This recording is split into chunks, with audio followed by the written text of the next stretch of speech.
This week we're joined by Karen and her dog Boscoe, who's a rescue. And Karen's problem is similar to many of our viewers. They have dogs who are scared of pretty much everything, not other dogs, but everything else. So what do we do, Canine Coach? What we have to do to cure this is we have to get him out in the world and show him things.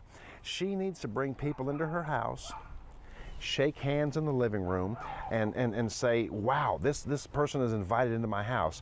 She also needs to come out here and walk. Let's take a little walk and let's look for some trouble out here. If we're walking with him, we're going to keep him beside us, because if he's in front of us, you're giving him the opportunity to be scared of things. So we're going to stop here by this mailbox, and that's an inanimate object. And a lot of times this scares dogs, so we'll stop here.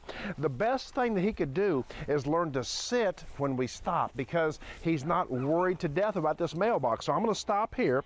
Now, see, he's a little bit worried because we have a cameraman, and we're going to go ahead and push his bottom down. Now I'm going to tap the mailbox, make a little noise here.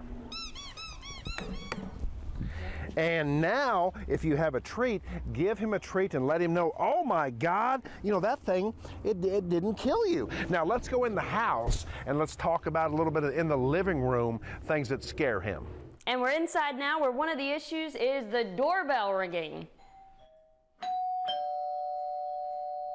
Best scenario to do on that is when you answer the door, shake my hand. That way they understand, I've been invited in the house. He doesn't have to worry. Another thing to do is give treats. You know, tell your friends when they come over, put a pile of treats outside on the door, and when they come in, give this big sea monkey a treat so he understands, wow, when people come in and they're invited, I can have a treat. That way he's not doing what we call the panic when the doorbell rings, or anxiety when a doorbell rings. And I'm sure that's less anxiety for you too. Yes. Yes, it is. He used to run back and forth, correct? Yes. One more thing that you want to do is when you know someone's coming over, put them on a leash so that way they understand when the doorbell does ring, sit next to you or answer the door calmly. They don't need to run back and forth in a panic attack. All right, well, thank you so much, Canine Coach. Hopefully this helps y'all at home. And remember, this was a viewer question, so if you have a question for the Canine Coach, send us a question at our Facebook or at news@KIII TV.